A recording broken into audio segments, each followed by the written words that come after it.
बदलाव नहीं। इसको अच्छे से समझ लो, ये डाटा बहुत हाई लेवल का है और ये विधि बहुत हाई लेवल की है। इससे सब मन के जो वो मैल है वो दूर हो जाएगा।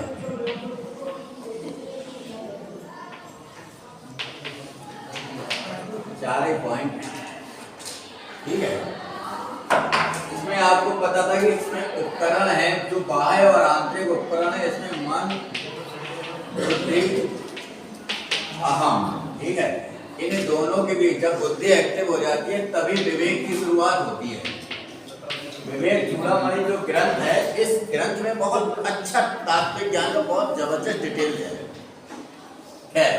तो यहाँ पर पहली बात क्या कहती है, ये अध्य आरोप और अपवाद विधि, ठीक। अब अध्य आरोप और अपवाद विधि का तात्पर्य क्या है कि निष्प्रपंच ब्रह्म का ज्ञान प्रपंच की सहायता से। अब यहाँ निष्प्रपंच क्या है, प्रपंच, पहले तो प्रपंच क्या है ये बताओ। प्रपंच क्या है? फालतू की बात है गाय को। प्रपंच क्या है? संसार में जो कुछ हो रहा है सब प्रपंच है, ठीक। ये जो चल रहा है जिसका कोई फालतू में मतलब नहीं है। आपने जन्म लिया, बड़े हो गए, माया के द्वारा जो भी चीजें निर्धारित है। अब अगर इसमें एक चीज थोड़ा सा देखें, एक है ब्रह्म सुपरनैचुरल, ये निष्प्रपंच है, ठीक है। और एक है सृष्टि। सृष्टि क्या है? प्रपंच है। सृष्टि में जो कुछ चल रहा है सब प्रपंच है। नाटक चल रहा है, प्रपंच का मतलब नाटक, नाटकबाजी हो रही, फालतू ड्रामा, ये मेरा ये तेरा है, कहीं कुछ नहीं, ठीक। तो ये क्या कहते हैं कि निष्प्रपंच ब्रह्म। अब ब्रह्म का छोटा सा अंश आत्मा है, ठीक है। तो जो निष्प्रपंच ब्रह्म है यानी कि सुपर नेचुरल एनर्जी, संसार में कोई ऐसी, पानी पी लो, पानी पी लो, पानी है दे दो। संसार में कोई निराकार तत्व है या ऊर्जा है जिसको हम ब्रह्म कहते हैं, ठीक। इस ब्रह्म का ज्ञान कैसे होता है? प्रपंच की सहायता से। शरीर एक साधन है, ठीक। शरीर एक साधन है। शरीर में एक आध्यात्मिक तत्व है जिसका नाम है आत्मा। इस आत्मा ब्रह्म का छोटा सा अंश है, यानी कि संसार में जो संपूर्ण पावर हाउस ऊर्जा है उसका छोटा सा अंश हमारे शरीर में भी है। अब जो ये शरीर में अंश है तो ये आत्मा, हम हमारा जो शरीर है वो प्रपंच से ही रिलेटेड है, ठीक। जो क्रियाकलाप हम कर रहे हैं, जन्म लिया, बड़े हो रहे, खा रहे, पी रहे, जो भी और भी चीज सब ये प्रपंच है, ठीक। आपने सामान्य सी एक बात है, कल शिवरात्रि थी, परसों शिवरात्रि थी। शिवरात्रि में लोग शिवलिंग की पूजा करते हैं, ठीक। तो जो शिवलिंग की पूजा करते हैं, शिवलिंग में एनर्जी है क्या?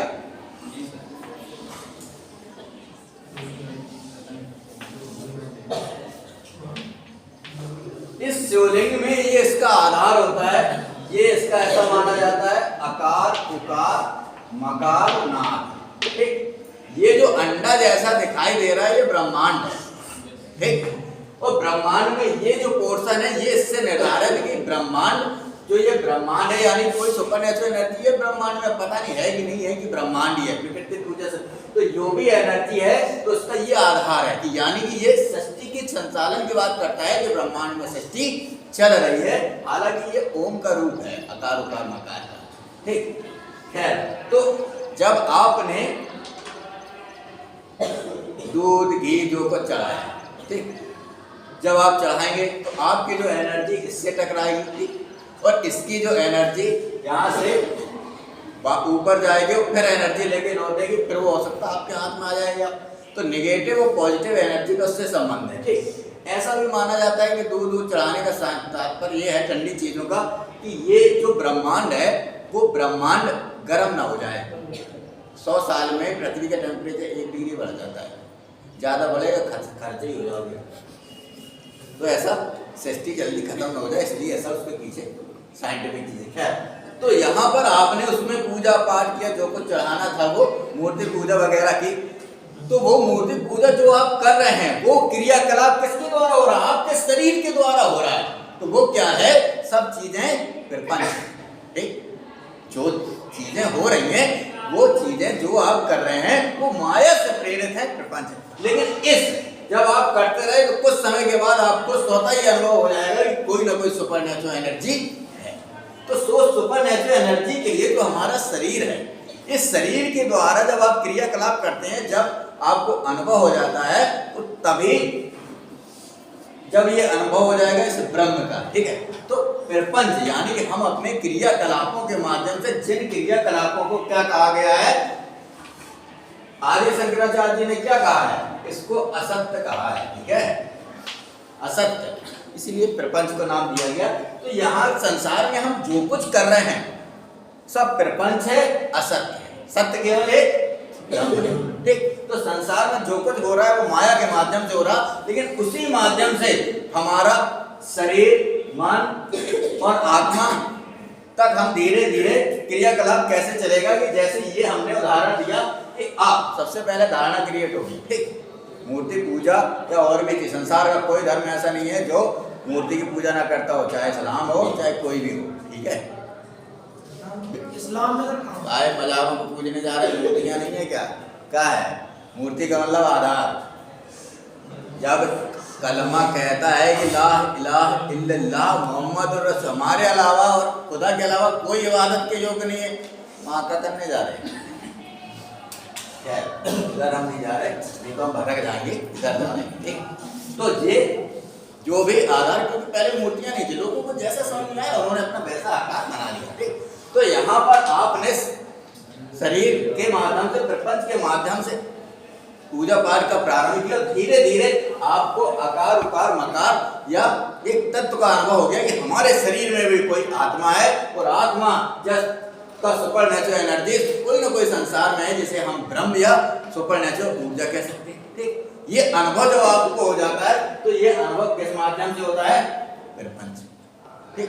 सामान्य से जर्नल आप किसी मंदिर, गुरुद्वारा, मस्जिद जहाँ भी जाना चाहते हैं जाते हैं, वहाँ कुछ है नहीं पता आपको, आप तो देखा देखी अपना जाने लगे, जाते जाते एक समय ऐसा आ जाएगा कि आपका अटैचमेंट उस स्थान से जुड़ जाएगा, फिर वहाँ जो एनर्जी होगी वो आपको अनुभव हो जाएगा। जब अनुभव होगी तो वो प्रपंच के माध्यम से तो हो रही, शरीर हमारा माया युक्त है, माया का मतलब प्रपंच, तो प्रपंच। तो यहाँ ये कहता है कि निष्प्रपंच ब्रह्म का ज्ञान प्रपंच के माध्यम से, ठीक है। यहाँ पर आदि शंकराचार्य जी ने सृष्टि को, जो संचालन हो रहा है सृष्टि को, इसको उन्होंने स्वीकार नहीं किया, तो कहते हैं ये सृष्टि व्यर्थ है, ठीक है। तो यहाँ जो निष्प्रपंच है, यानी कि जो हम ये क्रियाकलाप कर रहे हैं, इस क्रियाकलाप के द्वारा अगर हम इसको सही तरीके से क्रियाकलाप करते हैं तो इस क्रियाकलाप के द्वारा हम ब्रह्म, सुपर नेचुरल एनर्जी का अनुभव कर सकते हैं। तो प्रपंच ब्रह्म का ज्ञान प्रपंच के माध्यम से हम करते हैं, ठीक। अब आत्मा पर देह धर्मों का आरोप, यहाँ पर आत्मा तो सुपर एनर्जी है, आत्मा सुपर एनर्जी है और इस ब्रह्म की तरह सर्वशक्तिमान है, सर्वव्यापी है। जब आत्मा सर्वशक्तिमान सर्वव्यापी है, लेकिन जब वो शरीर में आती है तो अपनी संपूर्ण शक्तियों को भूल जाती है। क्यों? क्योंकि शरीर में 5 इंद्रिय और मन बुद्धि है, इसका आरोप हो जाता है। अध्यारोप इसलिए कि इसका आरोप रहता है, अगर आप इसको जगा लें, ठीक है, ज्ञान के माध्यम से, तो ये हट जाएगा। कंट्रोल किसके हाथ में आ जाएगा? शरीर का कंट्रोल आत्मा के हाथ में भी आ सकता है और इंद्रियों के हाथ में, ठीक। तो यहाँ पर जो इंद्रियां हैं, 5 इंद्रियां, मन बुद्धि, ठीक है, तो इसका प्रभाव किस पर रहता है? आत्मा पर, और आत्मा अपना अस्तित्व को भूले रहती है, ठीक। तो ये क्या? आत्मा पर देह धर्मों का आरोप। अगर शरीर नष्ट हो जाए तो ये नष्ट हो जाएंगे। आंतरिक उपकरण है, बाह्य उपकरण, तो आंतरिक बाह्य उपकरण से ही ये इसका प्रभाव आत्मा पर रहता है। आत्मा जो अपनी वास्तविकता है इसको भूले रहती है। यदि अंतर्निहित शक्तियों अंतर ये जागृत हो जाए तो जो यहाँ से ज्ञान प्राप्त होगा वो प्रज्ञा ज्ञान होगा, ठीक है, यहाँ से जो ज्ञान होगा। लेकिन होता नहीं है ऐसा, क्यों? क्योंकि जैसे उदाहरण के तौर पर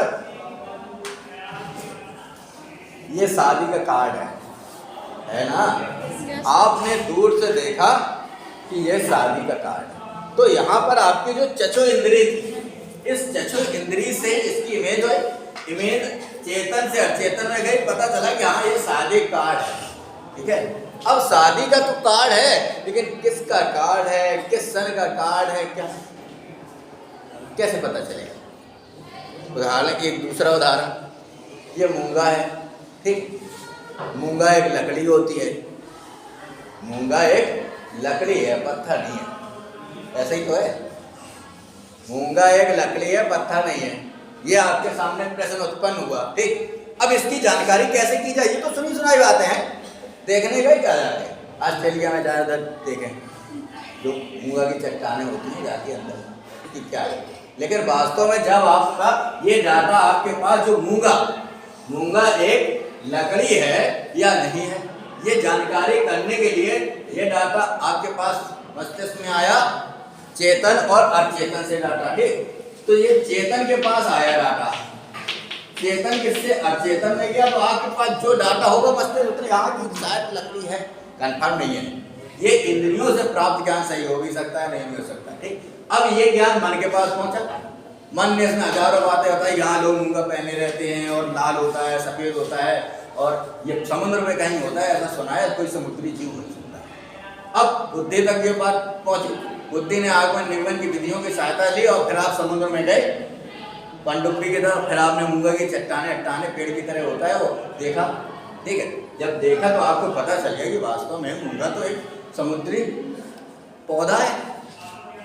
तो ये डाटा फिर अहम तक आया, अहम तो मतलब आप से रिलेटेड है, और वहां पर फिर ये चित्त में आके आत्मा, यही डाटा यदि सीधे आपने देखा, देखने के बाद सीधे ही आपको ये ज्ञान अगर आत्मा से हो जाता है, ये ज्ञान की श्रृंखला ये चल रही, जब ये श्रृंखला चलती रहेगी और ये जागृत होगी, तो जो ज्ञान है एक बार में जर्नल आपको पता चल जाएगा कि ये क्या है, ठीक। उदाहरण के तौर पर आप सड़क चलते हुए जाते हैं, अनायास आपका ब्रेक लग जाता है, अनायास आपका ब्रेक लग जाता है, और ब्रेक लगने के बाद आप कहीं गड़ने से बच जाते हैं। आपको ऐसा लगता है कि हम अनायास नहीं, वो बहुत कम समय के लिए आत्मा एक्टिवेट हुई, उसने सीधे मस्तिष्क को आदेश दिया, मस्तिष्क ने रीढ़ को आदेश दिया, आगे घटना रुक जाओ, क्योंकि आत्मा क्या है? ब्रह्म का स्वरूप है, ये सर्वशक्तिमान, सर्वव्यापी, सर्वज्ञानी है, ठीक है। तो ये इस पर किसका आरोप हो जाता है? देह धर्मों का आरोप हो जाता है, ठीक है। यानी कि शरीर के जो तथ्य है उस पर इतना प्रभाव हो जाता है कि वो अपने अस्तित्व को ही भूल जाते हैं, ठीक। हम स्वयं यह स्वीकार नहीं कर पाते कि शरीर के अंदर कुछ है या नहीं है, ठीक। हजारों लोगों को भोगते हुए देख रहे हैं, लेकिन फिर भी ये महसूस नहीं कर पाते कि ये इसमें जो नादोपनिषद वगैरह है तैतरीय, उसमें ये कहा गया है कि जो देवता सुपर लोग थे जिन्होंने अपने आप को डेवलप कर लिया, और जो शैले जिनकी रुक गई, जिन्होंने अमृत को प्राप्त, वो भी इस बात का उन्हें भी संदेह था कि आत्मा नाम की कोई चीज होती है कि नहीं, ठीक। तो सामान्य जन की क्या बात है? अब आत्मा पर देह धर्मों का आरोप समझ में आ गया, ठीक। अब आत्मा पर शरीर मन बुद्धि का अध्यारोप। अब यहाँ पर जो शरीर मन बुद्धि है, हमने आपको यहाँ बताया, इसका जो आरोप है, जो ज्ञान आप प्राप्त कर रहे हैं, अध्यारोप है। अगर आप चाहें तो आत्मा के द्वारा जब आत्मा प्रकाशित होगी तो ये संपूर्ण चीजें अपने हाथ में कंट्रोल ले लेगी, या तो कंट्रोल इंद्रियों के माध्यम से या इसके माध्यम, ये कंट्रोल ले लेगी, तो अध्यारोप है। अध्यारोप इंद्रियों का प्रभाव है भी, और अगर आपने अपने हाथ में ले लिया प्रभाव समाप्त हो जाएगा, ठीक। तो यहाँ पर चौथा पॉइंट क्या है? आत्मा में आरोपित धर्म को अपवाद कहते हैं, आत्मा में आरोपित धर्म को भिन्न मानना। अब यदि आप ये मानते हैं कि आत्मा अलग है, ठीक है ना, और ये शरीर जो है वो अलग है, ठीक। शरीर जो कर रहा वो वही सही है, और आत्मा जो कर रही वो सही नहीं है, या आत्मा और किससे रिलेटेड दोनों को। यहाँ पर आत्मा में आरोपित धर्म क्या है कि जो इंद्रियों के माध्यम से जो भी चीजें हैं, ठीक, इंद्रियों के माध्यम से आपने जो भी चीजों को अनुभव किया, जिस प्रपंच को अनुभव किया, अगर आपको लगता है कि नहीं जो हम कर रहे हैं वो सही है क्योंकि वो आत्मा कर रही है, ऐसा नहीं है। जो आत्मा करेगी वो अक्षरशः सत्य होगा, असत्य नहीं हो सकता। तो इस तरह का इसमें और इसमें भिन्नता देखना, इसमें और इसमें भिन्नता देखना, ये अपवाद है, ठीक। समझ में आ गया? फिर से शुरू करेगा। ये थोड़ा ये दर्शन का सबसे कठिन टॉपिक है, ठीक है। इसी माध्यम से ही आप, चाहे महात्मा बुद्ध हो चाहे कोई, इसी माध्यम से ही उन्होंने पहले प्रपंच का सहारा लिया महात्मा बुद्ध ने, ठीक है। महात्मा बुद्ध का एक सिंगल स्टेटमेंट, मूर्ति पूजा व्यर्थ है, और सब महात्मा बुद्ध की मूर्ति बना के पूजा कर रहे हैं। मूर्ति पूजा व्यर्थ है तो महात्मा बुद्ध की क्यों? क्योंकि धारणा विकसित नहीं हो पा रही। ये जब तक आपको तत्व का ज्ञान नहीं होगा, ब्रह्म की पूजा नहीं कर पाएंगे, न वित्त को समझ पाएंगे। और क्या सर, आत्मा सत्य है, जो आप कह रहे थे कि ब्रह्मांड से मुक्त होता है वो सर्वसत्य है, तो होता तो आत्मा के द्वारा ही है ना, जैसे शरीर में आत्मा प्रवेश करती है, करते तो हम ही लोग हैं ना। तो यही तो प्रपंच है, जो शरीर कर रहा है आत्मा नहीं कर रही। ये प्रपंच इंद्रियों के माध्यम से हो रहा है।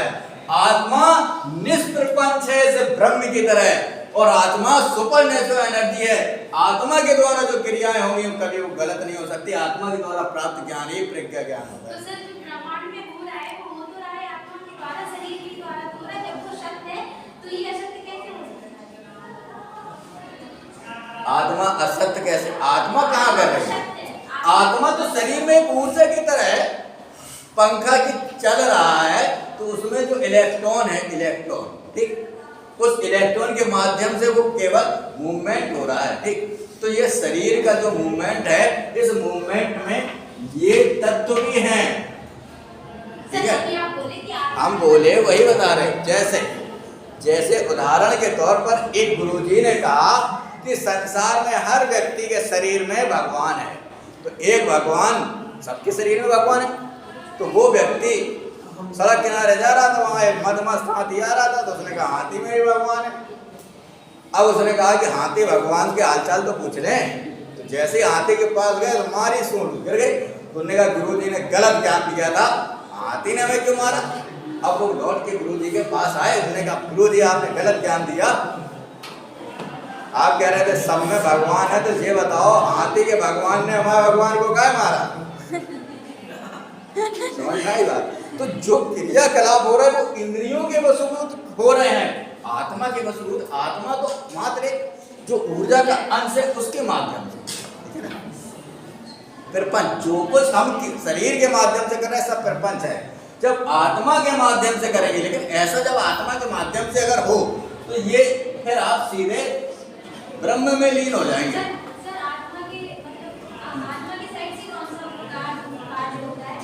देखो जितने भी सद्गुण होते हैं वो आत्मा से, जैसे अनायास आपको कभी कभी लगता है कि किसी ने आपसे पूछा कितने बज गए, आपने बताया 8 बज गए, आपको पता नहीं था ना वहाँ घड़ी थी, अनायास आपने देखा तो 8 ही बजे थे।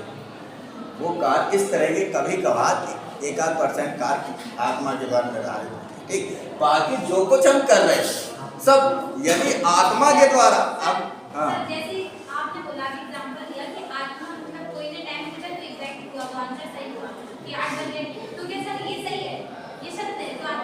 और क्या, ये कभी कभार जो ज्ञान होता है प्रज्ञा ज्ञान, कभी कभार आत्मा शरीर को निर्धारित कर देती है थोड़ी बहुत टाइम के लिए।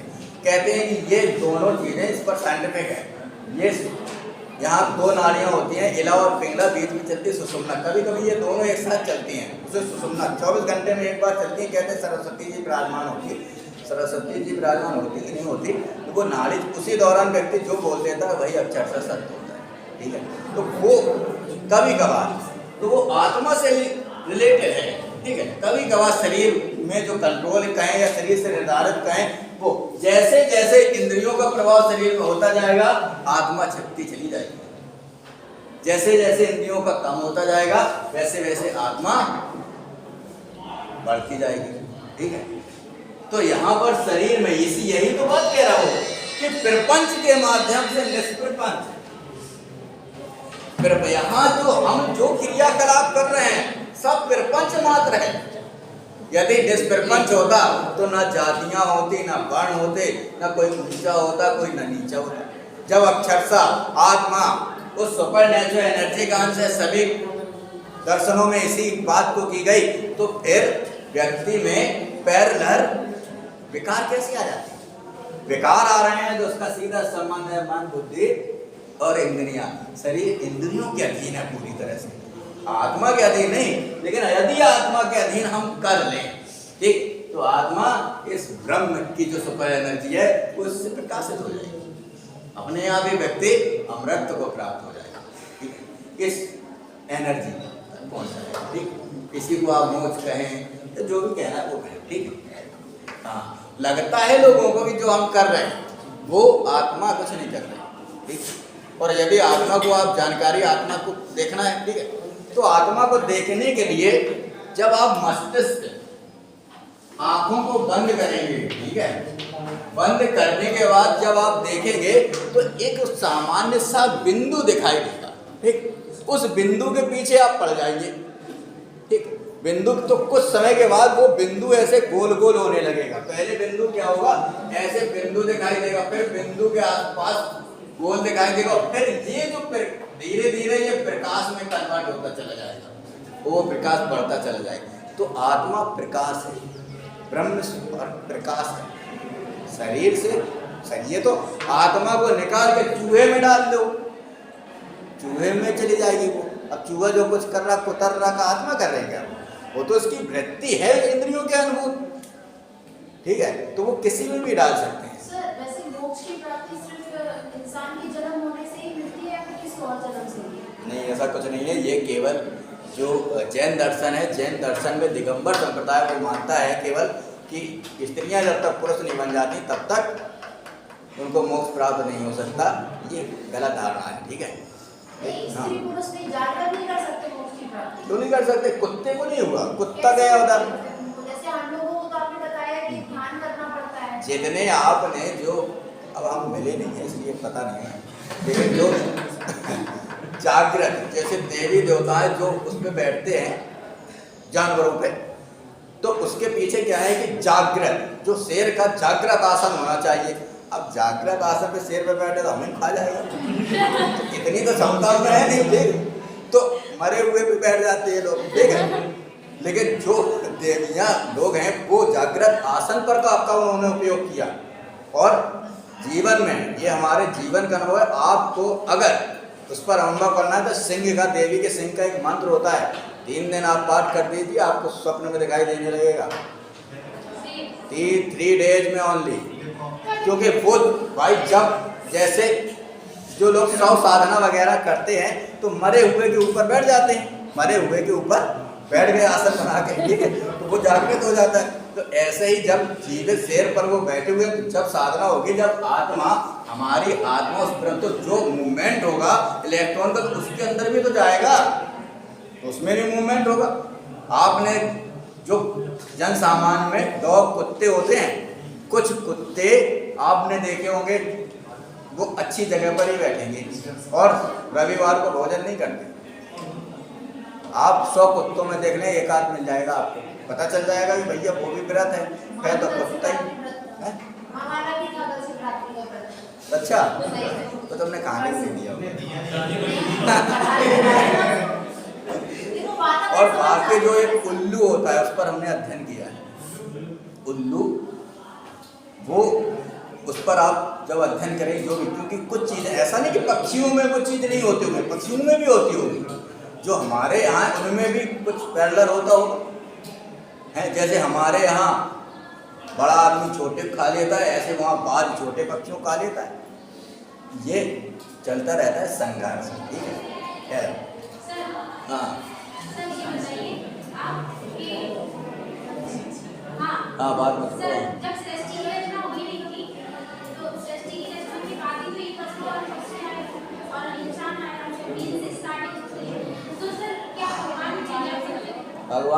भगवान कहीं नहीं थे, कहीं नहीं थे। सतयुग में जानवर नहीं थे तो इंसान अकेले था क्या? सबसे पहले तो जानवर ही आए सृष्टि। देखो, सृष्टि के पहले कुछ नहीं था। ये महाकाल संख्या वगैरह का भी वर्णन है। सृष्टि के पहले ओनली सूर्य था। जो आपने मार्तंड का नाम सुना है, ये जो ब्रह्म है, ब्रह्म ही सूर्य है। जो एनर्जी दे रहा है ब्रह्म है, बात मत करो, ब्रह्म ही सूर्य है, ठीक है। तो जो एनर्जी दे रहा है ब्रह्म, ये इस ब्रह्म को ही, इसको मार्तंड कहते हैं। ठीक है, जब सृष्टि समाप्त हो जाएगी ये ब्लैक होल में कन्वर्ट हो जाएगा। ठीक है, जल जाएगा तो इसको मृत्यु को प्राप्त हो जाएगा, मृत और अंश। तो जब ये मृत्यु को प्राप्त हो जाएगा उसके बाद पुनः यहाँ नहीं तो कहीं और सूर्य होगा, तो वहां पर फिर से जब सूर्य का उदय होगा, नई सृष्टि प्रारंभ होगी, तो ये सूर्य से ही सृष्टि का संबंध होता है, इसी को ये मार्तंड कहते हैं। ठीक है, तो संसार में सबसे पहले जब देखो ब्रह्मांड बहुत बड़ा है भाई, उसका पता नहीं लगाया जा पाया, लेकिन जो भी चीजें चल रही हैं संसार में, तो सबसे पहले जो भी पिंड रहे होंगे उन पिंडों में ऑक्सीजन वगैरह, पहले वो पिंड गर्म थे, फिर ठंडे हुए, ठंडे होते होते उसमें कुछ बादल आदल बन गए होंगे, बरस गए होंगे। जब तो एक टेम्परेचर पर छोटे छोटे से कीटाणु अपने आप ही उत्पन्न हो जाते हैं। ठीक है, सृष्टि में अपने आप ही नष्ट होते हैं, मच्छर अपने आप उत्पन्न हो जाते हैं, हाँ बिल्कुल अपने आप उत्पन्न हो जाते हैं, वहाँ कोई उत्पन्न करने वाला। ऐसे ही धीरे धीरे जीव उत्पन्न हुए होंगे और धीरे धीरे उत्पन्न होते होते ऐसी परिस्थिति क्रिएट हुई होगी कि जो हमारा मनुष्य का जो डेवलपमेंट है वो मनुष्य का भी डेवलपमेंट हुआ होगा। ठीक है, तो ये, और जब डेवलपमेंट हुआ होगा धीरे धीरे, तो मनुष्य का जब डेवलपमेंट हुआ तो ओनली मनुष्य को कुछ भी पता नहीं होगी संसार में कुछ है या नहीं है, लेकिन फिर जब मनुष्य जंगलों में जाता होगा, नदियों में जाता होगा, तो रिस्क बढ़ा, शेर चीता का रिस्क बढ़ा, मरने का रिस्क बढ़ा। वहाँ से धीरे धीरे उसने अध्ययन किया कि हमारे शरीर में कोई चीज़ है जो बाहर चली जाती, कोई, वहाँ से ये कॉन्सेप्ट निकल के आया कुछ है। कुछ हमारे जैसे लोग हैं जिन्होंने अपने आप को सुपर बना लिया, सुपरमैन जैसे, वो अपने आप को देवी देवता जो भी है उस पर स्थापित हो गए। ऐसे सृष्टि का प्रारंभ हुआ है। ठीक है,